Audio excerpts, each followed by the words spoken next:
Thank you all. I'm going to follow Charles's lead and offer questions directly to the floor without any interventions from me. So please, if anyone has a question, do let me know. And we do have a microphone upstairs as well.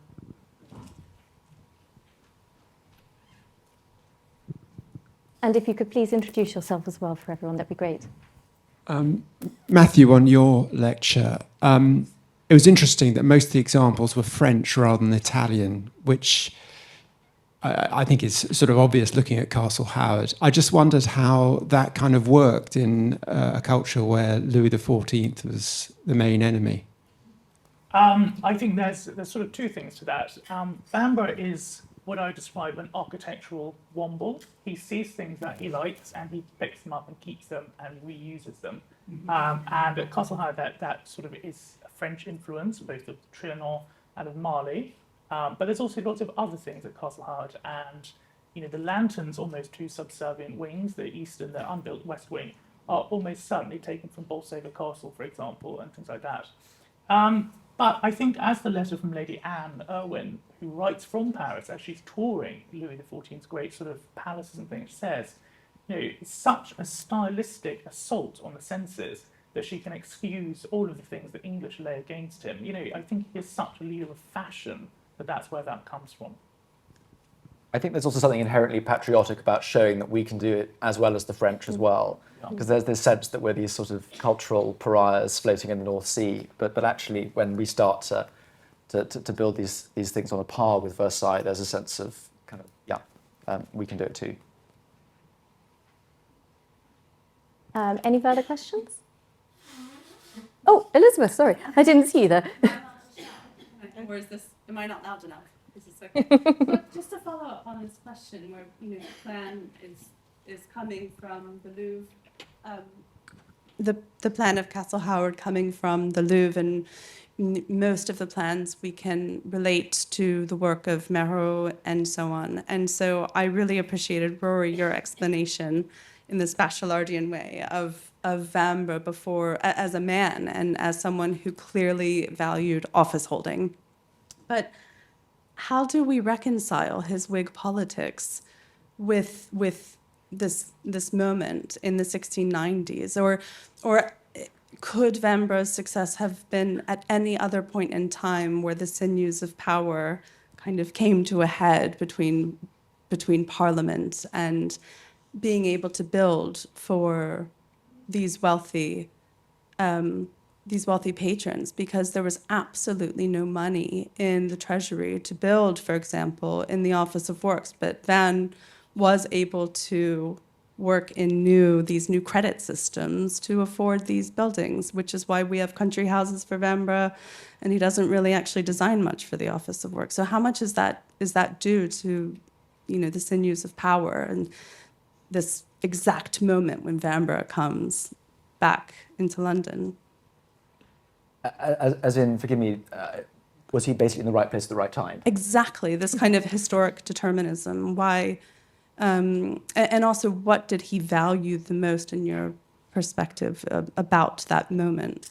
I think we have to remember that under Charles II, there basically is no Whig opposition. I mean, I know that the Whigs and the Tories separate, but the Whigs are sort of largely and completely defeated. And there's this sense of a sort of Tory, slightly crypto-Catholic ascendancy. And people like Vanbrugh's family are considered they're tolerated because they're rich. But ultimately, they're considered a bit of a sort of bad smell. And these sorts of people, I think when the revolution happens, there's this sense of, oh my God, we're the people of the moment. We can actually now really thrive in this society. And so I think Vanbrugh's profoundly, and Vanbrugh's kind are all profoundly excited by this. And so I think that, he's such a talented person that even if he'd been in a different age, I'm sure he would have schmoozed his way into all sorts of drawing rooms and closets and so on. But I think that his acute success is partly because he's in the right place at the right time. And he really believes, I think, what the government is trying to do. And his patron, I could wish her on. Yeah. Do we though, I think historiographically, I don't think we've appreciated his ability to work in finance, because there was no money in the treasury And here's a moment when the idea of credits and the Bank of England is established, and Vanbrugh understands money and he knows how to balance an account book. Yeah. Is he just really good at raising funds? I mean, he complains about this at Blenheim, but is this his principal genius? Is actually with money? That's a very good question. I think he's very well versed with numbers. I think because of the East India Company and his father being, his family are very clever. They're very hardworking, and so I think he understands an account book. I think that's allied to a pretty fluid approach to money. I mean, Charles often, with his wonderful Castle Howard book, writes about how Lord Carlisle doesn't quite know where the money's coming from, and he's sort of gambling his way into building it. So I think Vanbrugh is this rare combination of someone who understands figures, but also doesn't care that much about them. And so he's sort of willing to play it by ear, which is why he manages to get away with sort of, obviously it backfires massively at Blenheim, but so I think that really helps him. But yeah, one of the things I'm writing about in my book is I think that his youth, he's very good at reinventing himself, and so we forget that he has this merchant upbringing really, and because he's got the kind of grand cards and thing, and he takes advantage of that. But the milieu in which he moved is very different to the way he seems at the end of his life, and I think that really is one of the absolutely key reasons for his success.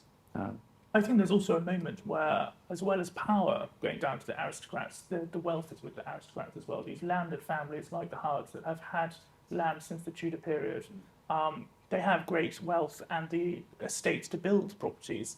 King William doesn't really have that position. He doesn't have the money in the treasury. But as Charles points out in the building of Castle Howard, and as I mentioned, he understands the propaganda value of architecture. So whilst he can't do it himself, encouraging his peers with his very active interest in architecture to do that is apparent. Vanbrugh's relationship with money, I think, is almost, as Rory said, he doesn't really have it. He knows where money is and he follows that in a way. But in his letters, he comments on the fact that Carlisle, one of the letters, he says Carlisle won £2,000 at the gaming table and is going straight up to Henderscalf to spend it. So, he has this funny relationship with money. I could just add to that quickly, because I was sitting reading Kerry Dan's wonderful 1977, sort of more than a biography of Vanbrugh really, but very comprehensive. And he reproduces Sir John Vanbrugh's account book, I think, which is held at the Borthwick Archive.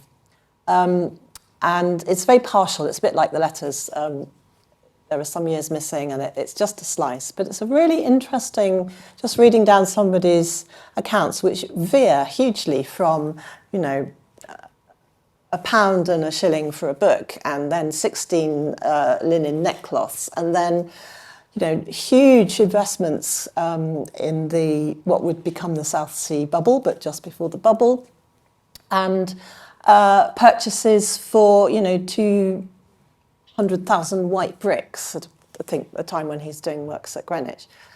So the accounts actually show us a bit like starting with Christopher Ridgway's consideration of the letters. They're another way of reading Vanbrugh. And so I'm going to come back and say, I think he was gifted hugely. I think he was born clever, as I think Rory pointed out, and that's a huge gift to have. And he used that cleverness with his family training, but in his accounts he does look like somebody who can keep a lot of plates spinning. You see clusters of fee payments coming in from the College of Heralds, and that income was clearly quite necessary because you can't read it as a sort of balanced account book. But clearly, Vanbrugh is looking for money. So at one point he has a £300 bond from a married half-sister. I think I've got that relationship right. And so I think he's a great user of money. He may not obsess about it, but, money comes and goes. And he's quite good at tracking what he needs and where he's going to get it. I think one of the things to go back to your point about the Treasury, Elizabeth, I think that one of the things that differentiates this period is very crudely between the Whigs and the Tories. The Tories are feeling very disenfranchised because a lot of them, their wealth is in land. And land is sort of basically sinking. And whereas the Whigs, a lot of these new guys, a lot of the people in the Kit Kat Club have made their money on the market. They understand about they understand about debt, they understand about trading debt, they understand about the stock market. I mean, the stock market is a mystery to a lot of people at the time. They have no idea how it works. And Vanbrugh and his milieu, they are beginning to raise vast sums of money in this new novel way. So that's a huge shift after 1688. And so, yes, I mean, I think that his architecture is, I think there's a letter from some of the locals at Castle Howard complaining about Castle Howard being the result of the sort of luxurious court wig, junto kind of nonsense, because they kind of feel that Lord Carlisle's magicking money out of nowhere, and they don't understand. And so these houses are also celebrating this new kind of wealth and this new elite who are sort of literally not landed in a way. I was really struck between your papers, Susie and Matthew, that you were both really focused on his novel use of the space in the interior. But you couldn't have chosen sort of more different scales of this.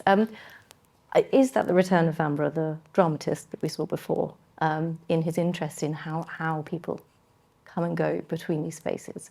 But also, what did those clients of these very compact buildings want when they hired Vanbrugh with his sort of great showpiece of Castle Howard? What did they expect? Do you have any sense of that? Well, I'll come in quickly with Southall, because that is a real, and that's why I picked it, because it's such a contrast. And it's about halfway through Vanbrugh's career, architectural career. And it's a bit of an outlier. So I don't think it's clear, I'm looking sideways at Charles, why that particular client, Edward Southall, connected with Vanbrugh. I don't think there's an obvious reason for that, but he did. And Vanbrugh clearly decided, he could work with the plot. And I wonder if Vanbrugh, I did mention, the interest of the setting, the topographic setting. I wonder if that's what Vanbrugh thought he could really do something with. He did rotate the principal entrance of the house to achieve what he wanted. So, but he is an outlier as a gentry, small scale, of an older family, but outside Bristol, necessarily connected with the trading port. And I really would like to do more with King's Weston, because it's an outlier, and that makes me curious. But nonetheless, and I'm sorry I didn't have time to show you more interiors, but King's Weston has this enormous double height hall, which is now interpreted as a saloon, but it functions spatially as a double height hall. And you go straight through from there into this clearly double height space for the great stairs. And it's very inconvenient in a lot of ways, but the family found ways to live it, and the interiors have been remodeled somewhat. But nonetheless, nobody's reclaimed that double height space. So generations have put up with that inconvenience for its beauty. It's interesting. Vanbrugh says that he designs building for state, beauty, and convenience. And Castle Howard, especially later in the later letters, he's very reflective on Castle Howard, and you have these wonderful quotes about candle flames never stuttering in the corridors, and the rooms are like ovens. So even though it is such a palatial building, he is pleased with the convenience, but he's also very pleased with the sort of show of it. And he writes that various other members of the Kit Kat Club have been up to visit it. They were very impressed, but he says, we were always sure of that card. He knows what he's doing. We don't really know how Carlyle and Vanbrugh came to come together to design this house within the confines of the Kit Kat Club, but we don't know the exact process. But I think Vanbrugh is a true creative and was able to capture Carlyle's ambition where Talman hadn't been able to. Brilliant, thank you. Do you have any further questions? Oh, sorry, please don't let me interrupt you. No, I was just going to say, R.A. Talman, I love the anecdote whereby Talman, travels up north in this really cumbersome coach with his servants, which pisses off Lord Carlisle, and Vanbrugh's in this kind of sports car with a foldable hood.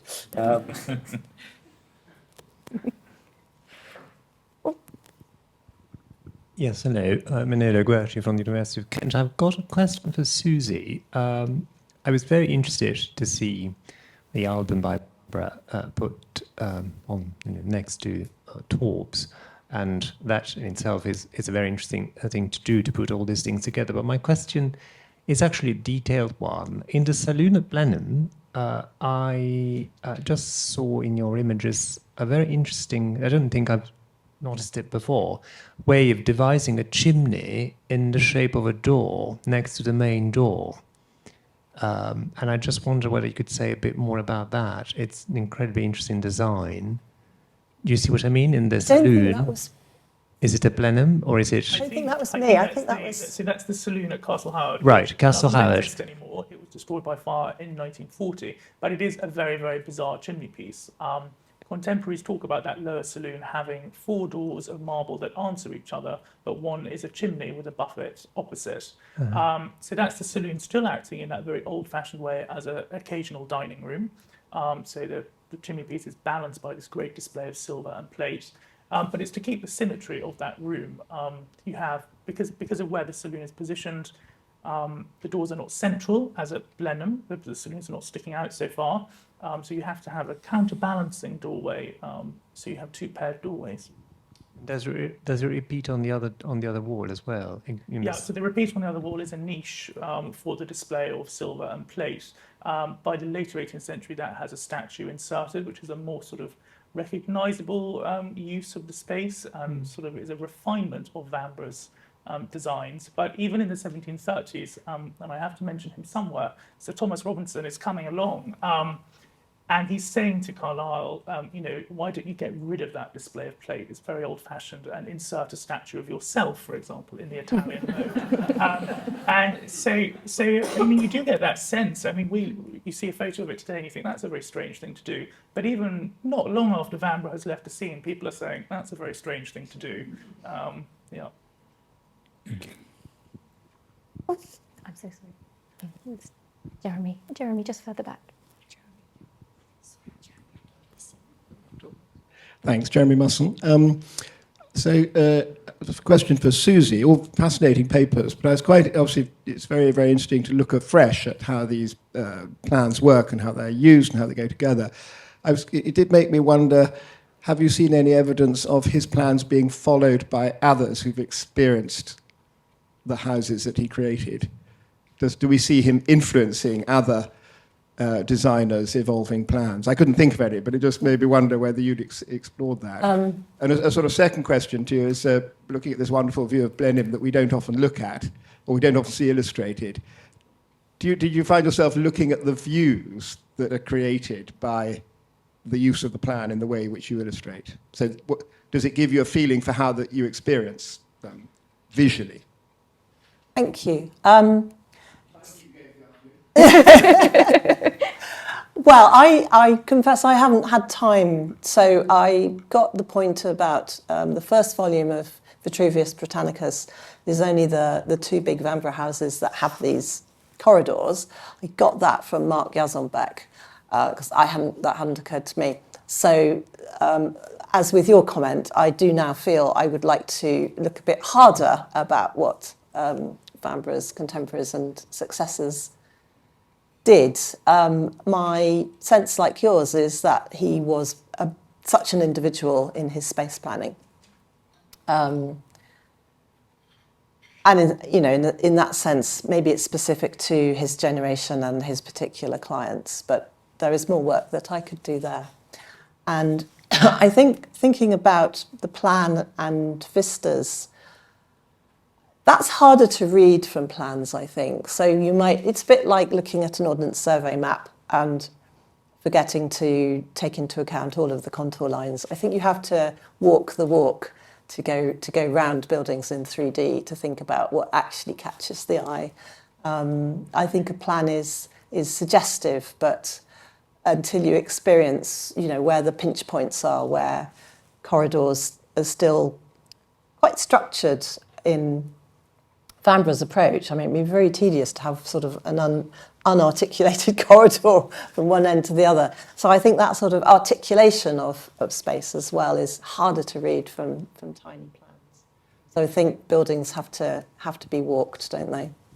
I think if I could just jump in on the end of that, in North Yorkshire especially, there are buildings that then follow in the Castle Howard footsteps. So Vanbrugh Hall, for example, the same craftspeople that leave Castle Howard move on to Vanbrugh, and you get those corridors appearing there. You get it less successfully in other houses as well, which are clearly neighbours thinking, oh, look what Carlisle's done, I better do something. And Gilling Castle, for example, is William Wakefield remodelling this ancient house rather unsuccessfully with wings, trying to get that same flow of space, and it just doesn't work. So in a way, it shows Vanbragh's genius and singularity in that. I think there's also something very interesting in, I forget, one of the, Adams says that he's a brilliant planner because he understands how the great live, and some architects don't understand that, and having those little back doors onto the corridors means that these grandees aren't getting trapped in their own enfilades if they don't want to meet someone and have to climb out of the window. So I think that I think it's really interesting how he goes again from this middle class boy to designing buildings with an innate understanding of how does an earl or a duke want to live, and it's interesting. And do you think he got that from the Kit Kat Club? That familiarity with his... No, I mean, maybe he observed his mother's relations. I mean, it's curious, really. I mean, because, it's one thing to have an imagination and to be able to imagine Castle. It's another thing to be able to understand how the aristocrats live when you're not an aristocrat yourself. I'm not sure about that. Could I just put something back to Susie? So the bit that always fascinates me in the Vanbrugh house is the gallery across the hall, which is the corridor on the first floor, which gives you a particular encounter with the great space. And often a very close encounter with the full architectural range of detail, which I'm not sure I see that repeated in his contemporaries in the same way. And just back at Seaton Delaval the other day, it really struck me. It's the same there as it is at Castle Howard, which is a very, very special experience in Castle Howard, to stand on that gallery and look down into the space below. And your planning, arrangement, analysis made me think again about that. Thank you. I mean, it's very difficult really to track the movement of the eye, isn't it? There are, scientists have got eyeball trackers, so they have done a little bit of work on what happens when you stand in front of a painting, piece of flat art, where do people's eyes go? But I've not heard of anyone trying to do that, putting an architectural historian into a great hall at Castle Howard and just watching because eyes go everywhere. So, but I think that's something that is a real quality about built space and I think that's what, as a teacher of architectural history, is really hard to get students to start working with. If you put them in front of something massively confusing, like, I don't know, the west facade of a highly ornamented medieval cathedral, something your eye just slides off. There's almost too much, isn't there? And you can't look at the detail because you don't yet know what you're looking at. And I think you have to be, I think this is coming back to Vanbragh's clients. I mean, I think he must have had really fascinating clients who were able to almost keep up with him. I don't think we haven't really discussed this yet, but did his clients keep up with him? Could their eyeballs also cope with, the sort of theatrical power of what Vanbrugh was able to create? And we have to guess that they could keep up. I think they could. I think Castle Howard in its original stages is designed by three men, and that is Vanbrugh, who gets the sole credit, Hawksmoor, but also Carlisle. Vanbrugh has never been to Italy, but certain buildings are clearly sort of discussed and inspired by Italy. Then that must be Carlisle and Hawksmoor working with him. So yes, I think the clients are very much involved. And when Lord Morpeth, the future fourth Earl, becomes involved in the building project, that's around the time of the Temple of the Four Winds, the third Earl is fixated with building pyramids in the park at Castle Howard. The fourth Earl is fresh back from his grand tour, and he says, do you think you could build some buildings of another form? So I think that client relationship and client influence is absolutely there, and quite academic as well. With that, and with the tantalising prospect of architectural historians being eyeball tracked, I think we should probably break for lunch. If everyone could please ensure that they're back before 2 p.m. so that we can start promptly with the next session, that would be really great. And please join me in thanking our speakers.